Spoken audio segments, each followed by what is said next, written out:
હા તમારે ગમે કરવું છે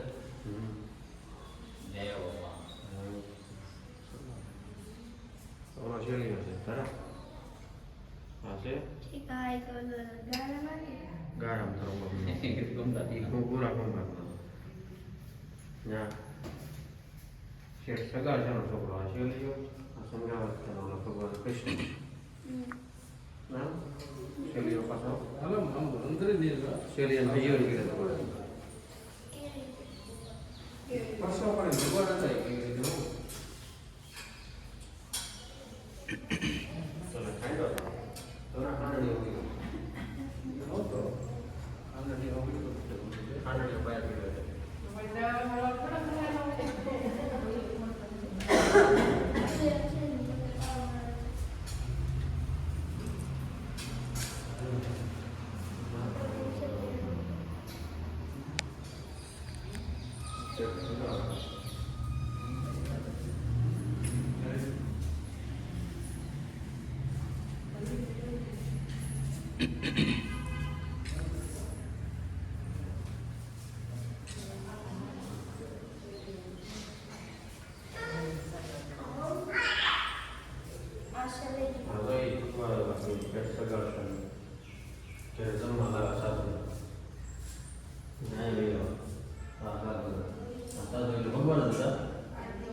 મારે હવે બોલવું નહીં માંસ મટન ખાવ છું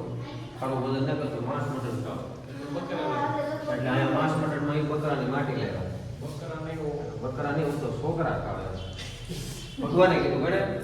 ભગવાને પછી નિશાળે છોકરાના ભણવા ગયો ત્યાં શેલિયાને બરકવા જાય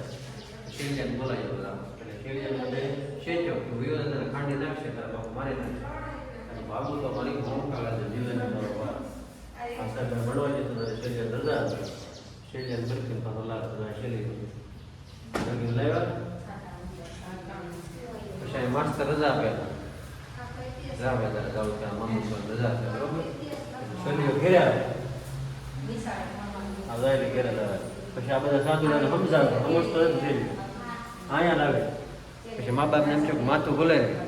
ધડ કાપી ખવડાવી દે માથાને માથું એને મૂકી દીધું માથું ના કાઢવું એને એક આપણે ધડ ખાવીને ખવડાવી દઈએ એને કીધું માંસ ને એવું નથી થતો શું કહેવાય નીચેનો ભાગ નથી થતો એમ ઉપરનો ભાગ ખાવ પણ એ કઈ રીતે બે સોળે શણગાર સજીને આંખમાં એક આવડું ન આવવું જોઈએ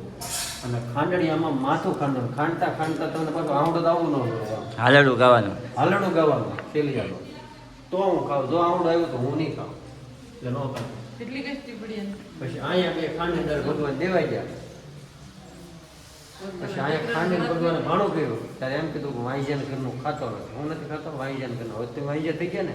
ત્યારે એના ઘરનું 5 મહિનાનું બાળક હતું એટલે કટાર લીધી જુદે અહીંયા કે એ 5 મહિનાનું પેટમાં બાળક મારું છે એટલે વાંજ્યાને નથી એટલે ભગવાન પરસવા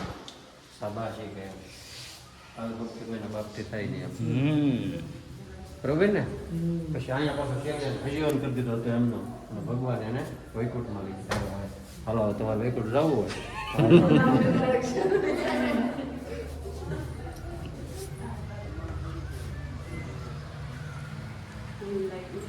સરસ દાનુભાઈ તમે સરસ આપણે સમજાવ ટકો પડે નગર કે આ શું છે હાથમાં ના બરાબર છે પેટા હાથમાં શું કર્યું છે યાર એમ છો લાવું તો એવડો મોટો છે તમે ગોતીને તમે સામો કીધો હું ગોતીને એમ જડ્યો જ નહીં નારાયણ વાવ છતાં તમારે મોડું